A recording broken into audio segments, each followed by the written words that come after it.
My best friend Tasmin is the most popular girl in school. You know the type. Pretty, rich family, the kind of girl who has everything. I guess some would say she's a spoiled brat. I mean, she's pretty nasty to people, and her mood swings are so unpredictable. Plus, she likes to pick on everyone. But luckily for me, we've been friends since we were little, so I knew she'd never treat me as badly as the other kids. But she didn't exactly treat me nicely either. In fact, most of the time, I felt like her maid. But there were good days too, where she was the greatest friend ever, buying me stuff and even taking me to her fancy country club on the weekends. But when she got cranky, oh my God, I bore the brunt of it. She'd yell at me and complain about every little thing I did, and then she'd order me around. I was like her little stress ball or something. One time, she realized her gym clothes were wet, so she made me swap with her so she could wear my dry ones. It looked like I'd peed my pants, and everyone laughed at me. She didn't even stick up for me. It was like she used me so she could shine even more. Whenever we hung out with boys, she'd drag me along, but didn't let me know beforehand, so I'd show up looking sloppy, and by that way, she'd look amazing next to me. She clearly didn't want me to get any attention. One day I put makeup on, and she said I looked like a clown. And then there was the time she wanted to date this guy, but he would only date her if she brought a friend for his brother. So she brought me, and oh my God, his brother was such a weirdo. It was awful. I could handle her though, and compared to the other kids at school who had it much worse, I was okay. I felt bad for them and wished I could stand up to her and protect them, but I wasn't brave enough. To be honest, it wasn't just because I didn't have the courage to stand up to her. It was also because there were way too many advantages of being her friend. She was always generous and gave me all her old clothes, even if she'd only worn them once. She had this super cute skirt, but then she saw another girl wearing it and immediately gave it to me. She gave me a brand new pair of high heels that she said made her legs look fat. Honestly, most of my pretty clothes and shoes came from her, and she always brought me gifts back from her family's luxury vacations. But despite all this, I couldn't ignore the slight resentment I felt towards her. And, okay, there's a bigger reason why I put up with how unfairly she treated me. You see, Tasmin has a twin brother called Trevor, and I had a major crush on him. Hanging out with Tasmin meant I got to see Trevor more often. Compared to his sister, Trevor was so chilled, but sometimes he was quite cold, even slightly mysterious. So that's why they didn't really get along. Tasmin always said mean things about him behind his back. Things like how he was just so lame and such a grandpa. But one time, I almost messed things up while hanging out at their house. Trevor was chilling and playing guitar out on the patio by himself, so I pretended to wander around, then approached and complimented him. But Tasmin caught sight of that while looking out from the kitchen. Afterwards, she grabbed me and said, "Hey, what was that? Did you just flirt with my brother? Ew, do you have some kind of crush on him? Don't you dare. If you do, then our friendship is over right now." I was so shocked at how she reacted, so I quickly denied it and said, "Ew, come on. Your brother is gross." I hoped she couldn't tell I was lying.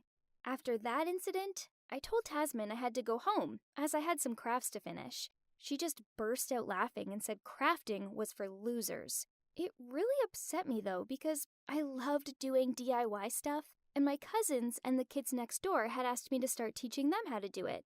My one cousin had even persuaded me to start making videos on it. So even though Tasmin thought it was totally uncool, I still went ahead and secretly started a YouTube channel to share my DIY tutorial videos. The kids on my street all loved it, and pretty soon, I had quite a few subscribers. Then I took it a step further and made hand puppets of some popular cartoon characters and started doing puppet show videos. Slowly but surely, my channel started to pick up speed. There was one viewer with an account called Cherry Pie that was always the first to leave a comment. She'd even DM'd me on my channel's Twitter account, and we started talking almost every day after that. One day, I decided to make a video to properly introduce myself to my channel's viewers, but I was too shy to show my face, so I did it with the puppets instead. The audience seemed to be more interested when I talked about my own life. And so I started telling them about my family and friends, and of course, that included Tasman. But I changed everyone's names to fun nicknames and changed my voice a bit so no one would recognize me. I started to talk a lot about Tasman and how she tortured me and the other kids. I gave her a horrible voice that sounded like a monster and even showed how she would laugh at what people were wearing. I got so into it that I started to make stuff up, like saying how she stole other kids' lunch money, made them do homework for her, and made them buy her snacks during each recess. She always acted like she was some kind of queen. I realized how many feelings I buried deep inside me over the years, and now I had this creative outlet to release them all. I even shared the story of when Tasman got dumped by her ex-boyfriend and how she tried to get him back and turned up on his doorstep. He was with his new girlfriend, and she started clinging to his ankle, begging him to ask her out again. Tasman would die if she knew I'd shared this, but I couldn't stop myself. After uploading that video, I gained so many views and subscribers, it seemed like people could really relate to these stories of mine. But weirdly, my #1 fan, Cherry Pie, disappeared. I really missed her, to be honest. A few days later at school, everyone was whispering about my channel, and it quickly became clear that they knew about my videos. How had they found out? But then, to my complete horror, I realized they could see my school uniform in one of the videos, and everyone realized the villain I was talking about was Tasman.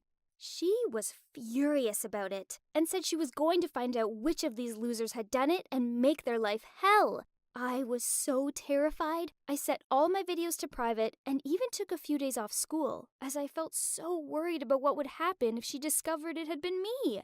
Then one day, Cherry Pie suddenly DM'd me again. I thought she was going to ask about where the videos had gone, but instead she said, "Looks like you got what you wished for. Everyone's talking about your channel, and now you're finally in the limelight." Oh my god. Did this girl also go to our school? Who was she? It couldn't be Tasman, could it? I replied with like 100 questions, asking who she was. Did she know who I was? How did she find me, and what did she want? But I got no reply. But then, a few hours later, I got a message saying, "Come outside." What? How creepy! I started to feel scared that maybe I had a stalker or something. I grabbed my pepper spray and headed outside, but instead of some crazy fangirl, Trevor was standing there. Hang on, Trevor is Cherry Pie? He said he'd found out about my channel because one time at their house, I'd been reading the comments on my phone, and he'd passed behind me and caught sight of the name of the channel. He became curious, so he made a fake account so he could watch my videos, and that's when he developed a crush on me and enjoyed watching them regularly. Well, that was until I mentioned his sister and made up all those fake stories about things she'd done.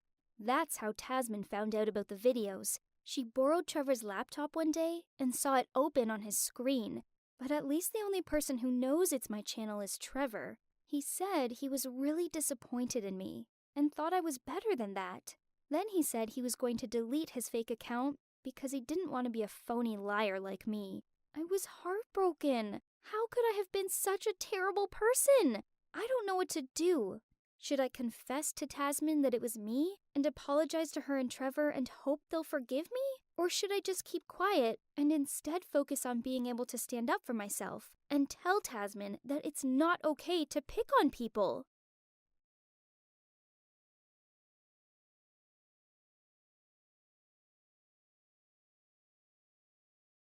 Being the awesome class president that I am means that it's my job to show this new transfer student, Willow, what's what around here.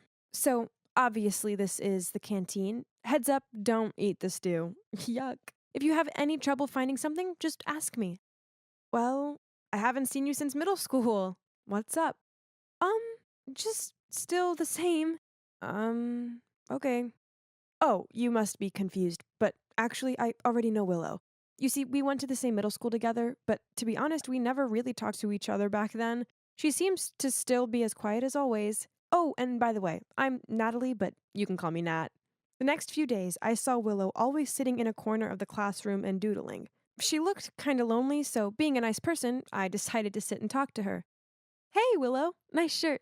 She just gave me this weak smile, then continued doodling. Ugh, talk about awkward. The best thing I could do was just to stupidly smile back, then swiftly left. I didn't really bother with Willow after that. I mean, I said hi if we passed in the hallway or something, but that was it. But it turns out Willow's introverted tendencies hadn't gone unnoticed by other students, as when we were on our school expedition to the woods, I overheard them talking about her. Do you all think that Willow seems a bit weird? Yeah, you're totally right. One time I asked to borrow her eraser, and she just gave it to me without saying anything. She didn't even look me in the eye, just kept on drawing. It was so strange. Huh? Are they seriously gossiping about a new kid? Yeah, so she might not be too sociable, but people should just learn how to respect someone's personal differences, right? Hey, Willow is new here. I don't think it's very nice of you to gossip like this. Also, she's my friend from middle school, so please stop this. But just wondering, has she always been like this? Yeah, I guess. Actually, I was quite surprised to see her in our class. In middle school, her grades weren't that good, so it's kind of odd that she's in the top set with us. I could see the whole group was looking at me with surprised eyes. But hey, that was a few years ago now, so maybe she's changed. I quickly corrected myself. Then, a few days later, I was standing by my locker when suddenly my best friend Layla appeared and gripped my shoulders. Oh my god, have you heard the news? Everybody is saying Willow only got into top set because her parents made a huge donation to the school. Can you believe that? What? Who's spreading this absurd rumor? I don't know, but someone's saying that she wasn't that smart in middle school. Oh my god. Was the rumor culprit me? It was me. I did it at the expedition. Oh no, I didn't mean to. Oh, how could I let this happen? Then, when I entered class, I noticed a sobbing Willow being comforted by some other students. I felt horrible, so I also went over to her and tried to cheer her up. Don't worry about it, Willow. Everyone knows this rumor is a lie. Why would anyone do such a thing? I mean, I just transferred here. Who would hate me so much to say something so mean? Oh man, I sure felt guilty. Oh, could things get any worse? Yeah, turns out they can. As after class, Miss Holmes suddenly asked me and Willow to stay behind. Oh no. Did she know I was the one who started the Willow rumor? I sat there, sweating like a turkey at Thanksgiving, waiting for Miss Holmes to bust me. But then, to my surprise, she said, Nat, please, can you help me get to the bottom of this horrible rumor? Phew, what a relief. But at the same time, I was freaking out. How was I supposed to catch the person responsible when I was the one who started the rumor? Albeit accidentally. Ugh, what a dilemma. Wait a minute. I think I have an idea. What about I blame it on a troublemaker? It's not like they would care anyway. Whilst I'm a straight A student, and getting into trouble for this could affect my chances to get into a prestigious college and ruin my life. Right at that moment, this guy called Bob shoved past us, then leaned against the wall and scrolled through his phone. Bingo. Gotcha. I put one hand against the wall and gave him a suspicious look. Hey, Bob. How you doing? Fine. So, about this Willow rumor? Who did you hear it from? Bob just shrugged and continued staring at his phone. Or did you do it? Maybe you were bored. So you spread the rumor to tease the new girl. Am I right? Or what? Only by then Bob looked at me. What? Are you crazy? I don't know this Willow girl. Besides, I was off all last week sick. Now leave me alone. Oh man, this was a massive fail. Now what should I do? I needed a minute to think. Okay, don't panic, Nat. You're smart, so you'll think of something. That's when I turned and caught a glimpse of Willow's sad face. Don't worry, I will find out who did it, I comforted her. But inside I was screaming. I hated lying to her, but this was an accident. I never meant to spread that rumor. At that moment, Layla appeared and said she wanted to help. Great! Like this quest wasn't complicated enough. Ugh. Layla told us that she heard the rumor from this nerd Ben. So we all tracked him down and asked him. But he heard it from some other dude, and it went on until a girl said that she heard it from Ashley. That's when I remembered that Ashley was on the talking group in the expedition. Oh no. I had to stop this encounter between us. So when they spotted Ashley, I started making weird noises and made out I had a stomachache. They were still going to her, so I had to scream loudly like I was in labor. In the medical room, I continued screaming as if I was in a lot of pain. The nurses diagnosed that it might be appendix pain, so I immediately needed to be transferred to the hospital. I instantly stopped screaming as soon as I heard that and said, "It's just that time of the month." Phew, that was close. But at least I've successfully stopped them from investigating Ashley. Well, I spoke too soon, because right that second, Ashley walked into the medical room, but thank God she didn't mention me. Instead, she said Carl told her about it.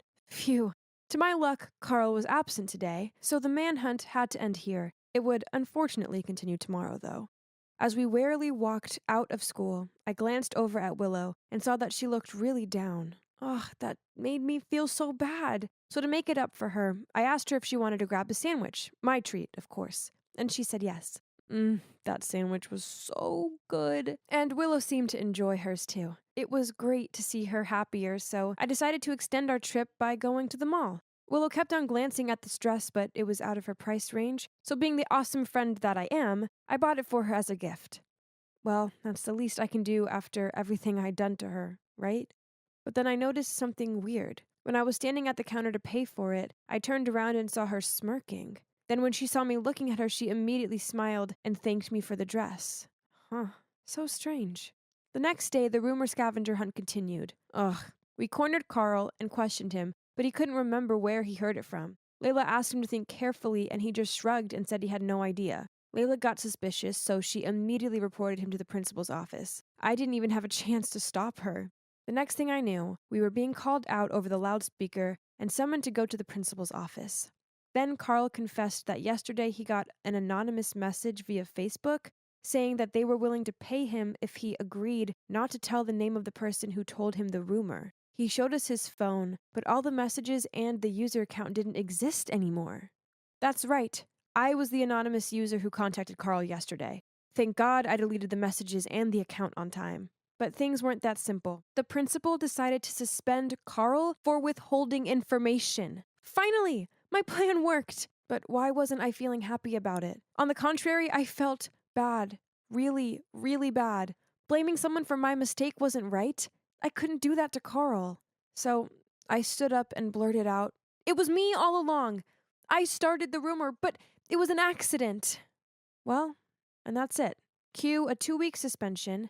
Now Willow is refusing to hear my apology, and everyone else thinks I'm some villain. Only Layla has stuck by my side and remained adamant there was more to the story. Then, a few days later, when I was trying to curb my boredom with potato chips and a Love is Blind marathon, Layla came by and told me the shocking news. There may be a chance that I wasn't the person who spread the rumor about Willow. The thing is, Layla continued asking around school and ended up with a girl named Rosa, who had a reputation for gossiping. Rosa told Layla that she was in the bathroom when suddenly a girl in the cabin next to her started telling her about the rumor. Rosa found it odd, so she bent down to see who it was, but the only thing she could see was a pair of pink Nike Air Force One. Then Layla asked me, "You know who always wears those, right?" I nodded. "But objectively, there could be other girls who own the same shoes, correct?" Fortunately, Rosa also noticed an important detail that will help us close the case. The right shoe has a tear mark. I checked our suspect's shoes, and they match. So we finally knew who really did it. We just needed a plan to trap them. The next day, we called Willow to meet us at a cafe and told her that we found the real culprit. But when Willow arrived, she immediately got mad and yelled at me. "Stop blaming it on somebody else. Maybe the person heard you when you were speaking about me during the expedition trip." As soon as Willow said that, Layla and I immediately looked at each other and grinned. "What's so funny?" "I never told you that I spread the rumor at the expedition. I didn't even tell the principal. I only confessed that I was the one who said it. That's all." Willow looked shocked. Then we told her about Rosa and how she saw Willow's shoes, so Willow couldn't deny it anymore. "Okay, it was me. I've never liked you, and you think you're so perfect. So at the expedition, when I overheard you talking about me like that, it made me so mad that I came up with the idea to spread the rumor about myself and then blame it on you. So you'd look like a horrible person and I'd get people's sympathy. A genius plan, right?" Oh my, oh my. Who would have thought that the victim herself was actually the one who did the crime? Layla got so mad that she immediately wanted to report Willow to the principal, but I stopped her. I realized that it was partly my fault too. If I hadn't told people anything about Willow, then this never would have happened. So, well, after that, Willow and I stopped talking to each other. Actually, if I see her in the hallway, I'll purposefully walk the other way. But anyway, thanks to this incident, I learned some valuable lessons. Never, ever gossip, as it's just not worth it. And also, choose your friends wisely.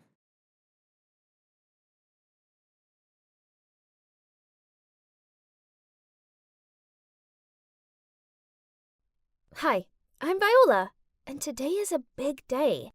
You see, it's my first time ever acting in this awesome short film, but I can't seem to focus at all. Why, you ask? Well, that's because I just discovered I'm not real. Or, to be exact, I only exist in my best friend's imagination. Sounds strange, doesn't it? Until yesterday, I always thought of myself as a completely normal human being. Let me tell you how it all started. The first memory I have involves my best friend Harlow. I woke up feeling dazed and confused and saw this pretty girl smiling down at me. She told me that I'd be safe now and that her parents were going to look after me. Strangely, I couldn't remember anything before that day, and no one told me what had happened. I could only guess that I'd probably been abandoned or something, and that Harlow and her parents were my saviors. So, from then on, I lived with Harlow's family, who showed me kindness and love. When I first got out of the hospital, I couldn't do anything by myself. From personal things like brushing my teeth and washing my face, to chores such as doing laundry and dumping the trash.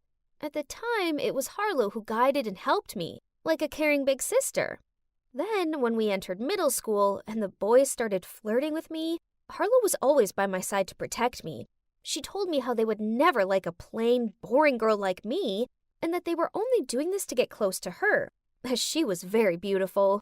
If I had a decision to make, big or small, I always consulted Harlow first, as I knew she'd know best. But recently, I noticed that Harlow was acting short-tempered with me. When I got a better grade on my English essay than her, she told me I only got that mark as the teacher just felt sorry for me. Then she stormed off. Man, I didn't mean to upset her, and it was really unfair that the teacher didn't give her the grade she deserved, as she's far smarter than I am. Then last week, this boy called Hank in our school's film club held open auditions for his short film project. Harlow was desperate to be in it, so I decided to go along with her for support. I thought Harlow's audition was marvelous, but for some reason, she wasn't picked. I was about to leave too, but then Hank asked me if I wanted to audition. So I did, and you know what? I got the lead role. I was so surprised, and so was Harlow. She insisted that they were just tricking me and I shouldn't take the part, as why would they choose a girl with ordinary looks like me to play the female lead? But still, I wanted to give it a try. Opportunities like this don't come twice, right? So I accepted the part. I know Harlow was worried that they were just teasing me, but Hank and his crew seemed nice. And maybe he finds my normal look suitable for the character. Right? The morning before the shooting day, I asked Harlow to lend me her pretty white dress to wear to the shoot. Harlow looked annoyed as she said, "You spilled coffee on that dress last time you borrowed it, remember? You didn't even bother taking care of it, and now the stain's still there." "No way! I remember washing it before returning it to you." "Well, then you remember it wrong. It's my dress, so I'm hardly going to forget what you did to it, am I?" Then she left in a temper. Strange. I remember using vinegar to clean the coffee stains, as it took me ages to scrub it off.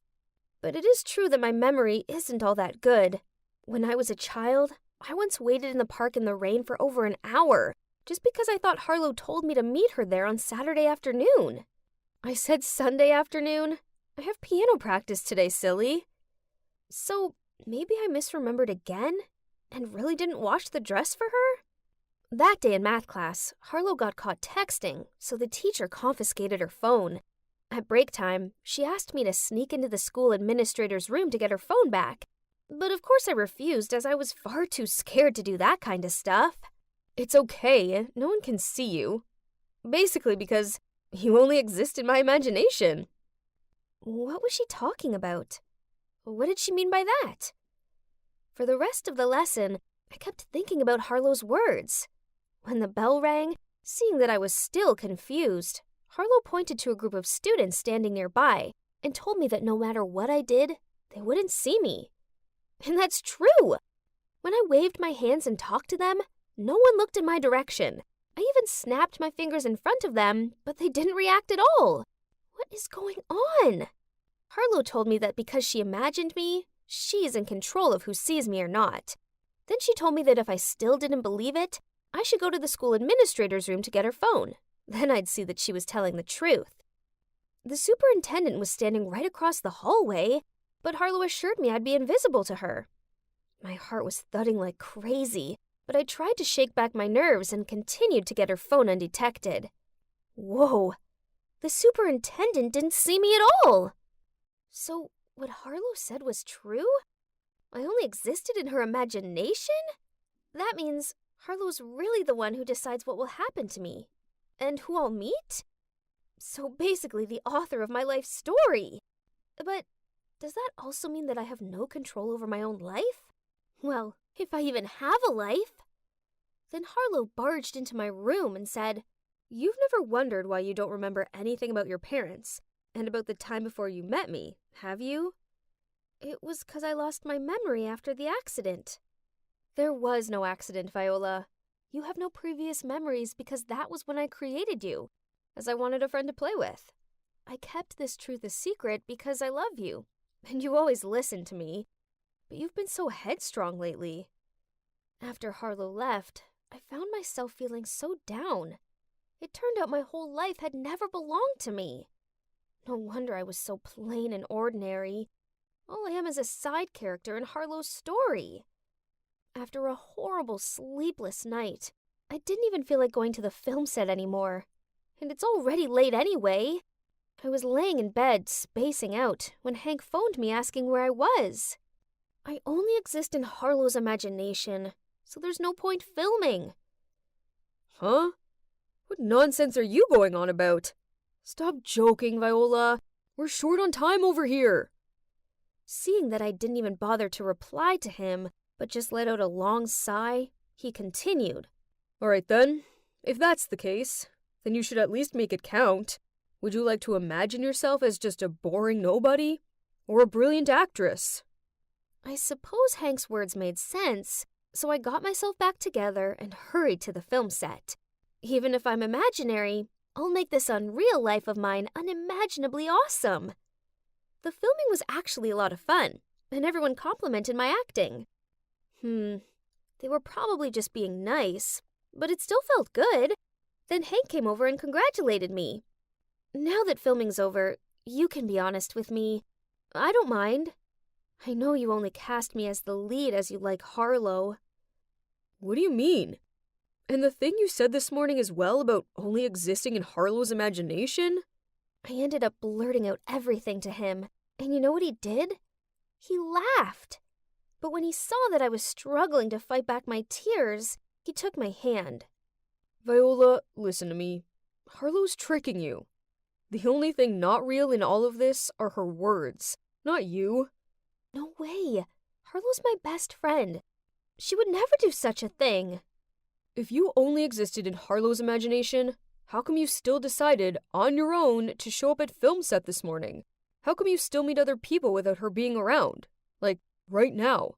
Harlow couldn't have written the script with all these little details, right? Come on, Vi. Think about it. But there was a time when Harlow made me invisible to everybody else. I snapped my fingers in front of them, and they didn't react at all. Hank asked me who these people were, and I told him. He said he'd make sure I saw sense. Then he left. This was so confusing. I cannot tell what is real and what's not anymore. The next day at school, when I was sorting my locker out, Hank dragged a reluctant-looking boy over to me. I recognized him. He was part of the group who didn't see me. Go on. Tell her everything. The boy told me how Harlow had bribed them to trick me. He also said that they distracted the superintendent so I could sneak into her office without being caught. What? I didn't understand why Harlow would do this to me. Hank went with me to confront her, and she faked a smile and said, Silly Viola. It was just a joke. So what about the fact that I can't remember anything about the time before I met you? You said there was no accident. It's also a lie, isn't it? I never said that. Probably you misremembered again like so many times before. I view you as a sister, Viola. I'd never lie to you. I didn't know what to believe anymore. I needed to be alone for a minute. This was all too much to process. So I ran to the nearby park to clear my mind. Suddenly, I felt something cold next to my cheek. It was Hank. He passed me some water and told me to drink it and calm down. Viola, I think Harlow's gaslighting you. She's basically emotionally abusing you to make you question your own sanity. I know you see her as a sister, but she's really toxic. Could it? Could it be possible that Harlow didn't have my best interests at heart? But what did she even get out of this, though? I'm not sure if this was because she wanted me to rely on her or she's jealous, but either way, knowing she could deceive me like that hurt like crazy. I didn't want to believe that that was what had been happening, but after all explanations, it's so clear now that Harlow was gaslighting me.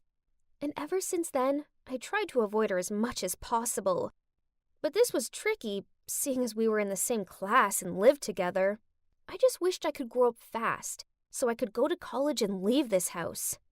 At least there was good news. Hank's film in which I starred had gained attention on YouTube, and he was even selected to attend the Short Film Festival with a view to supporting the city's young talented filmmakers. Then, one day, I arrived home from school to see Harlow's parents drinking coffee with a strange woman. Huh? She sure looked a lot like me. Suddenly, she was running over to me and hugging me in her arms. Oh, darling, you have no idea how long I've been waiting for this moment. Following a whole lot of confusion, shocking revelations, and emotions, I finally found out the actual truth. It turned out that when I was 7 years old, Mom took me on a yacht trip. Only there was a terrible accident, so we took the lifeboat to shore. But then Mom fell out and ended up being rescued by another boat. We both suffered memory loss. In fact, Mom only remembered who I was when she saw the short film I starred in on YouTube. And then she tracked me down here. After that, I returned to live with my real mom. And guess what? I now realize just how awesome I am. I'm grateful to Harlow's parents for looking after me, but I still haven't forgiven Harlow yet. I'm trying to, as I know she's not all bad, but it's going to take some time. I also feel so blessed to have Hank by my side to help me discover my confidence and value my own worth. He even says I can be in his next film project, which I'm really excited about. It's good to know that I'm actually real, and I exist outside of Harlow's mind. The world is mine for the taking. And who knows, maybe one day I'll end up being a professional actress.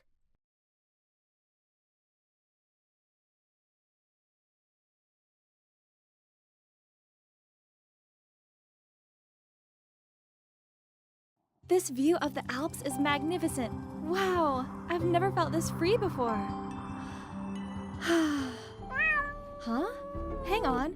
Are those meowing sounds that I'm hearing? I followed the sounds to the raging river nearby, and there, stuck on a rock in the middle of it, was a terrified cat. Oh no, poor baby. I've got to help it. I quickly grabbed onto the nearby tree, then leaned out towards the rock with an opened umbrella on the other hand for the cat to jump onto.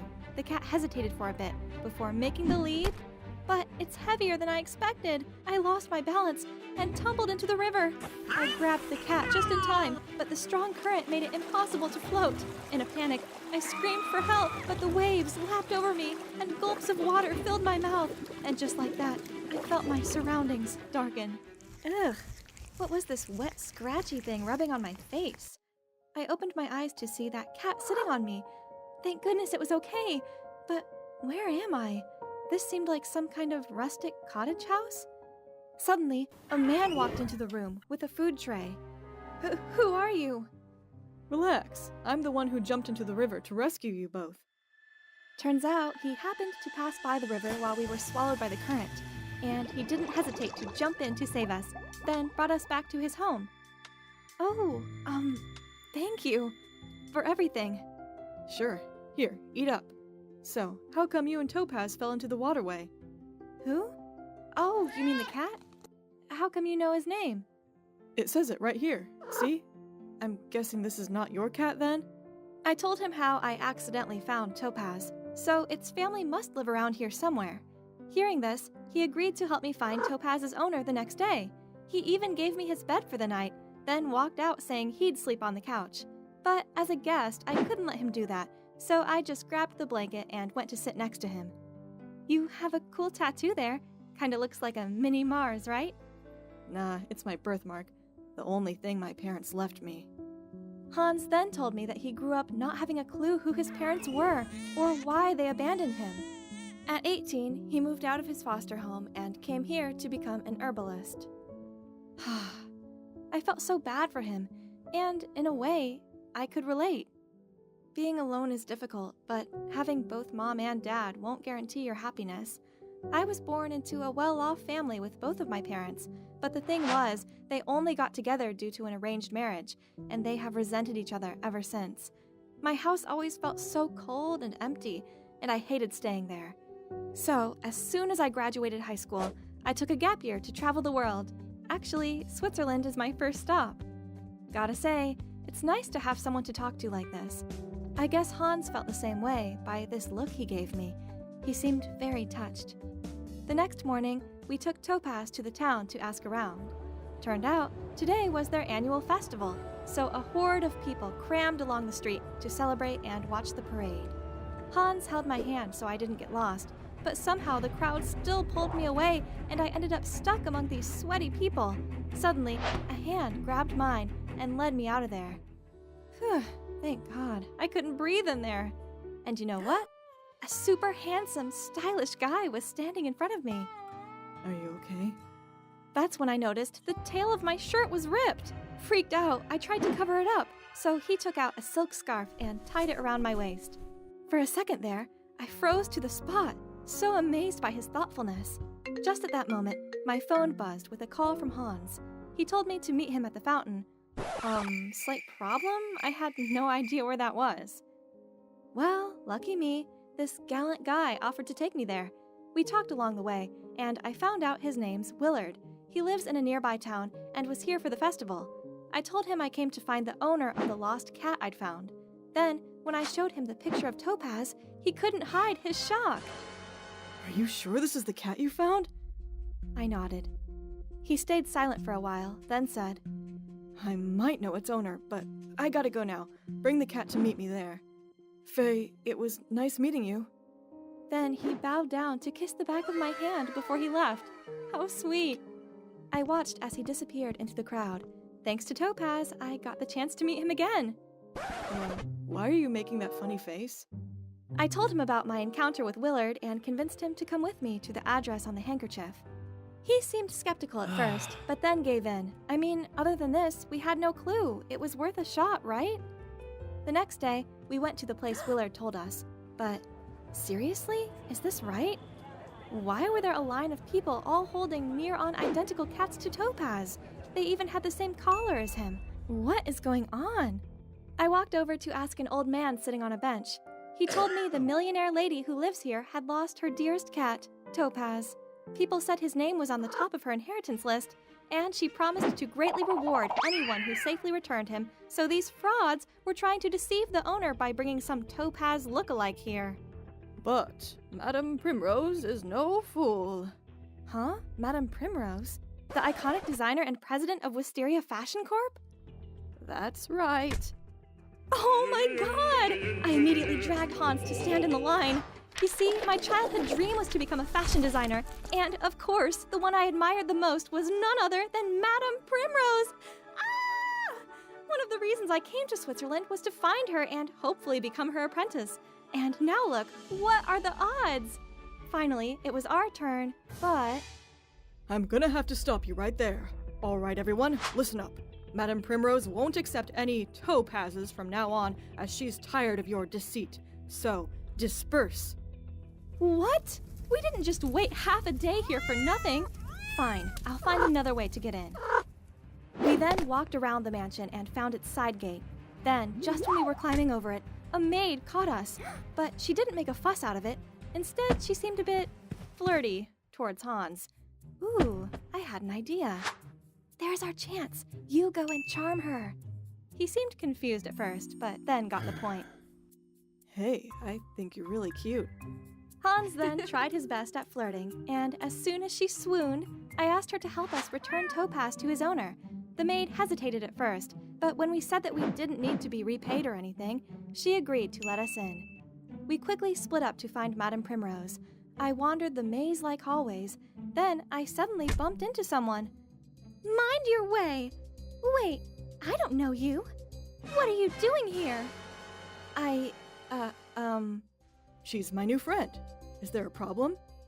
I'm sorry, young master. It was Willard. He came to rescue me again. Great to see you again, young Master Willard. You live here? Why didn't you call me when you arrived? Did you bring the cat? Where is it? Give it to me right now. Willard, calm down. Topaz is safe.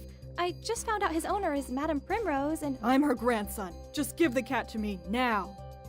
his agitated behavior didn't seem right. I took a few steps back from him, refused to do what he said, then ran. You don't understand. Just at that moment, Hans and Madame Primrose appeared. There you are. Are you okay? He worriedly asked. But boy, all I could see right now was Madame Primrose. She approached me, held my hand, and repeatedly thanked me for risking my life to rescue Topaz. This was amazing, but why did Willard just leave without saying anything? Madame Primrose invited us to stay for dinner that evening. Joining us were Willard and his mom, Agneta. Madame then told me how much Topaz meant to her. 20 years ago, she lost her son, Mr. Alvarez, to a car accident. Then a year later, her grandson Leroy disappeared. Her grief was almost unbearable, but then she was gifted a cat, Topaz, and thanks to him, she began to heal. I tried comforting her by saying she still had Willard, her other amazing grandson with an excellent fashion sense inherited from his grandma.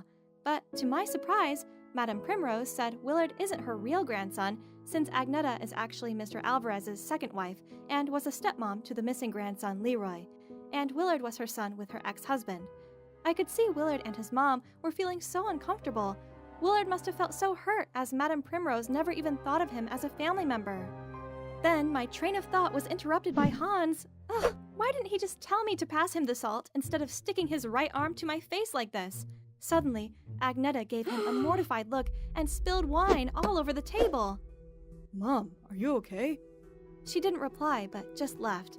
I could tell it was because she saw Hans's birthmark. What could this be?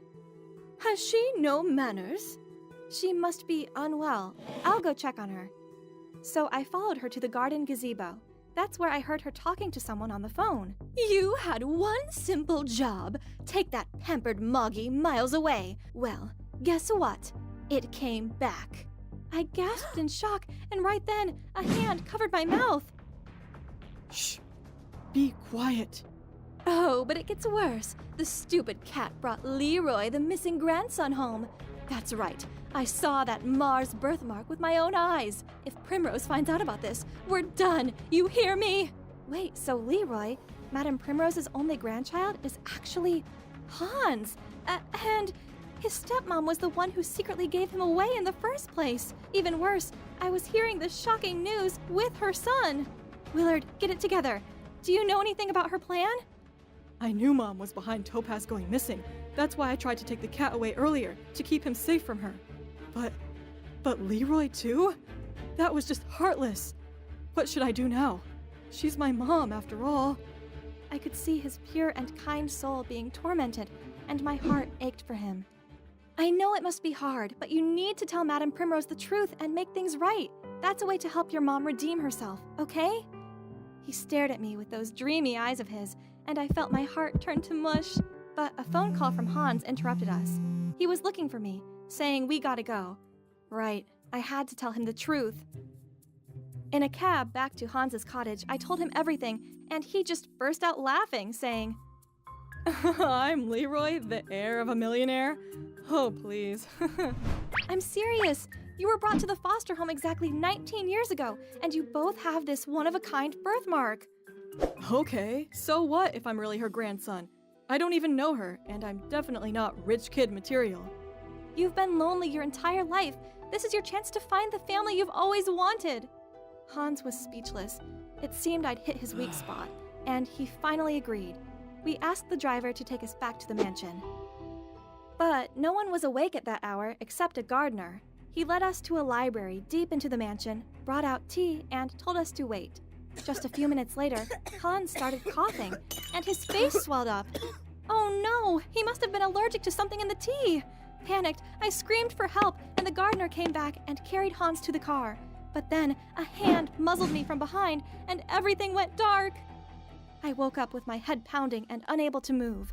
As I tried to make sense of the situation, I realized I was tied to a chair, mouth taped, surrounded by some rusty, unsanitary medical tools.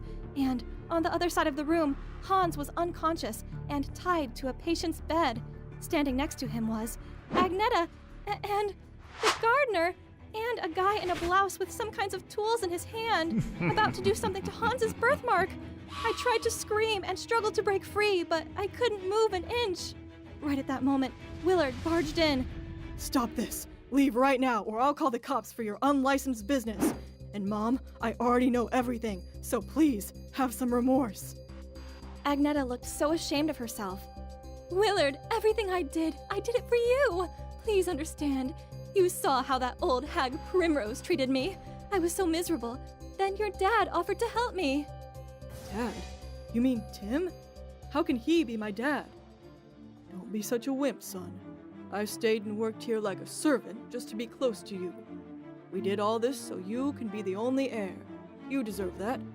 Now, finish it. I can't, Tim. Get away from my mom, you dirtbag. You never cared about me. You only moved here to manipulate her to do your dirty work.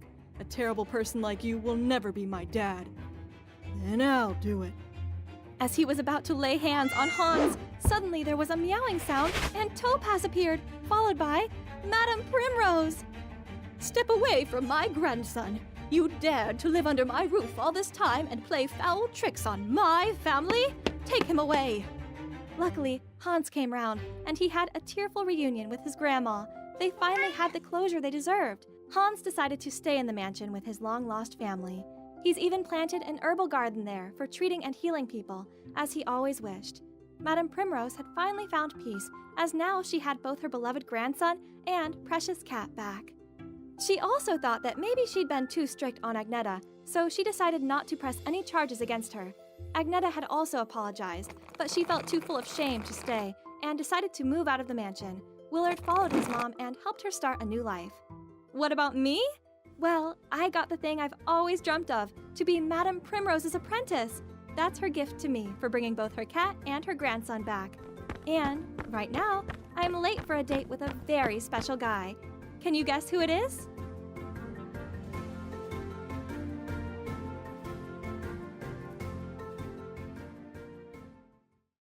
This school is so boring. All they do is talk nonsense and do nonsense things.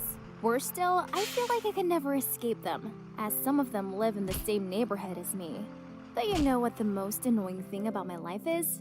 That's Joy, my identical twin sister. In my parents' eyes, she's perfect. That's why she's the favorite child. Her allowance is more than mine, and she gets to attend an elite private school while I'm stuck at the most boring school ever. How unfair!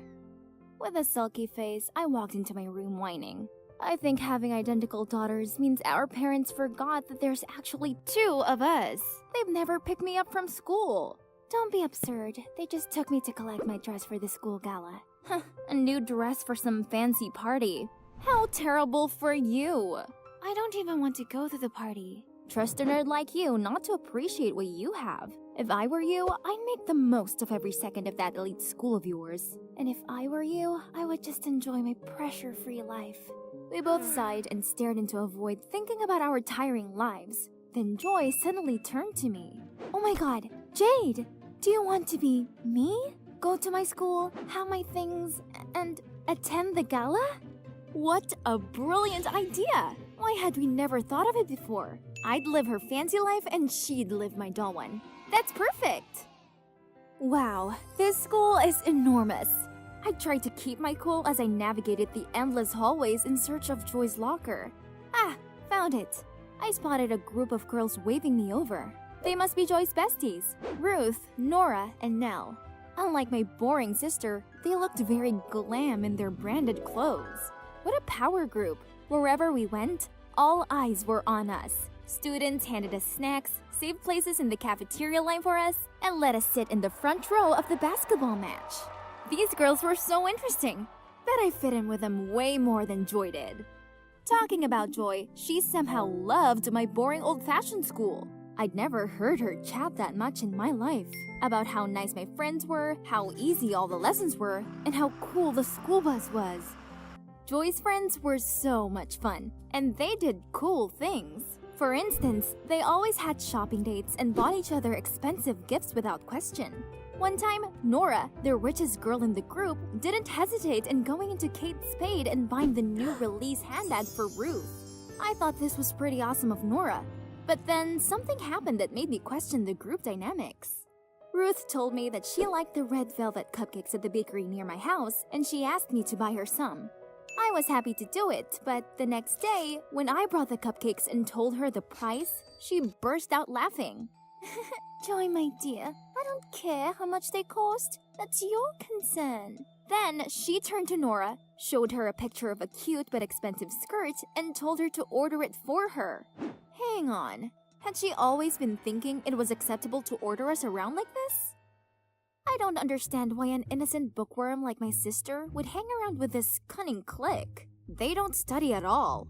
During the test, while I was still randomly circling the answer, Ruth kept on kicking my chair and urging me to let her copy my work. And as soon as the teacher turned her back on us, she even snatched my answer sheet. Huh? What's with that attitude? I took a look around and saw both Nora and Nell were also copying another girl's paper against her will. Rude! After the test, Ruth came up to me, hissing. Have you forgotten our deal? Huh? Deal? What could it be? Well, I guess I would have to put up with Ruth for as long as I was Joy, so I could return everything to her in roughly the same condition after the gala. What I really should do now is just to enjoy this elite school life, right? So, I didn't join Ruth and her minions for lunch, but bought food from this super cool vending machine instead. They even had pizza. But the machine made these weird sounds. Ugh, I think my food was stuck. So I kicked and tapped it. But it still didn't work. You dare get into an altercation with the pizza machine? You must be starving. Oh my god. This basketball boy was the most handsome guy I'd ever seen in my life. I was too lost in his eyes to realize the dumb machine had finally delivered my lunch. This gorgeous guy then leaned towards me and my heart skipped. Oh, Cupid, I wish I was the one he picked up instead of the pizza. Here you go. Right before I could react, someone snatched the tray and pushed me aside to enter between us. Thanks, Hayden. Want to share lunch with me? Huh, excuse me? How could she steal both pizza and a boy from me? The boy took my pizza from her and said, Thanks, but I'd like to share this with this cute starving girl instead. I'll buy the drinks. Wait, was he asking me? Then yes, 100% yes! Leaving a furious Ruth behind us, we walked to the bench table nearby. So, he's Hayden, the captain of the basketball team. We talked so much about our favorite comic books and even played basketball for a bit before classes. That was my best lunch ever. After school, I was about to leave when Ruth stopped me. Didn't anyone ever tell you not to mingle with Hayden? He's not wealthy. We have high standards about who deserves to be around us. Duh! Huh? She sure seemed to swoon over him earlier, but now that he turned her down, she decided he wasn't worthy? This girl's mindset really didn't sit well with me. As soon as I arrived home, I told Joy everything. You should listen to Ruth. Hayden must be bad news. I don't care what Ruth thinks. How come you do? Is it 'cause of this deal you have with her? Not your business, but stay away from Hayden. I don't want to get in trouble. Ugh, these vague hints were agitating me. What was it about? But whatever the deal between Joy and Ruth was, I wasn't going to let it get in the way of my blossoming romance with Hayden. Today, me and Hayden had arranged to meet at lunch again to play basketball. I excitedly walked out of art class just as the girl fell and dropped her painting set around my feet. I immediately picked them up for her, when all of a sudden, a boy's hand covered mine right before someone stamped their feet on our hands. It was Ruth. It was her who tripped up the poor girl, too. She did all that on purpose to hurt me, but Hayden got there just in time to save the day. What do you think you're doing? Feeling too embarrassed being caught red-handed, Ruth couldn't do anything but give me a spiteful look before leaving. I couldn't believe that Hayden did that for me. His hand was swollen, but he just kept checking if my hand was okay. How can Ruth be so horrible? Because she knows everyone's ugly secrets, and she uses them to control people. Joy, she knows your secret too, right? No. I'm not sure, but I don't care. No matter what that secret is, she's gone too far. Don't worry, I got your back. So will I. Oh, I'm Katie, by the way. From then on, I no longer hung out with Ruth and her minions. But I kept quiet about this to Joy as I didn't want her freaking out and making us switch back places early. The more time I spent with Hayden, the more I found myself liking him. I wanted to confess to him who I really am, but I can't. At least not yet anyway. Katie is really nice to me too, and she introduced me to her super sweet friends. Everything was just perfect, except my grades. Well, I didn't dare to tell Joy about this either. My study was pretty bad, and it literally ruined Joy's straight-A record. Meanwhile, Ruth, time after time, insisted that I was the one who had to do all her homework, research, and tests. But duh, I couldn't even finish mine. You know what I've got. Yeah? What exactly is that you have? What's all the threat about? Ruth was stunned seeing me talking back at her like that. Yep, that was it. I've had enough. After class, she waited at my locker and signaled me to follow her to the equipment room. Finally, I could know what my secret was. Ruth showed me a video on her phone of Joy sneakily checking her notes during an examination. Was she cheating? If our principal sees this, I'm sure your precious scholarship will be long gone. And what about that excellent student title of yours? So Ruth was using this to manipulate Joy. Does she do the same to everyone else? Do you think this would scare me? I don't think. I know. You don't want to lose everything, right? No, Ruth. It's you who's gonna lose. Do whatever you want with that clip, like I care. And so, I walked away, leaving a fuming Ruth behind. To be honest, I was a bit scared. Well, I know scores and things like academic transcripts were so important to Joy. What if I destroyed it all? After my last class of the day, the thing that I feared the most came upon me. The principal called me to her office and showed me the video that proved that I cheated on a math exam. She was so disappointed in my horrible grades recently, she even asked if it was because I was too caught up in my dating life and the bad influence I called friends. But how am I supposed to tell her that it was just my own incompetence? Nothing to do with Joy or Hayden or my new friends. I just reached my room door when I heard Mom scolding Joy. The principal must have called her. It was all my fault. When Mom left the room, I could feel how angry and frustrated Mom was. Joy, I'm so sorry. I couldn't let Ruth have this hold over me. You anymore. I waited for Joy to take it out on me, but to my surprise, she was kinda happy. That's okay. I think I should thank you for that. I've never been brave enough to stand up for myself, although I was so tired of getting picked on all the time. I was so scared, but turns out being scolded by Mom isn't as bad as I thought. My homeroom teacher also called me, but she only gave me a warning and told me not to make the same mistake again. I've never felt this at ease before, Jade. I'm not the perfect Joy anymore. Then, Joy told me about the pressure she felt to be perfect. One time, she even got sick before the math test due to studying too much. Not having enough decent revision and being afraid of getting a bad grade, Joy cheated and was caught and recorded by Ruth as evidence. We finally understood each other and decided to teach Ruth a lesson to stop manipulating and taking advantage of others. We spied on Ruth and secretly recorded her. And guess what? Turned out she was not as wealthy as she always pretended to be. All the brand names she had were from the poor victims that she called friends. I also filmed Ruth forcing the top students to do homework and essays for the rich kids while she just sat idly to collect money. I was so ready to post these videos online, but Joy stopped me. She told me if we did this, we were just as bad as Ruth. Instead, she had a better idea. she sent the videos to Ruth and demanded her to delete all of the students' secrets. In exchange, we would delete all of hers. Ruth, of course, had no choice but to obey. Wow, how mature my sister is. My last day in Joy's life has arrived. I'm just gonna make the most of it before I hand the reins back to my sister. Honestly, I kinda miss my normal school and my friends. But what about Hayden? Will he still wanna know me when he finds out I lied to him? I was looking around for Hayden when I saw some mean girls mocking Ruth for wearing a dress cheaper than theirs. So I walked straight up to them and whispered into their ears that I knew all their dirty secrets and they couldn't do anything else but storm off.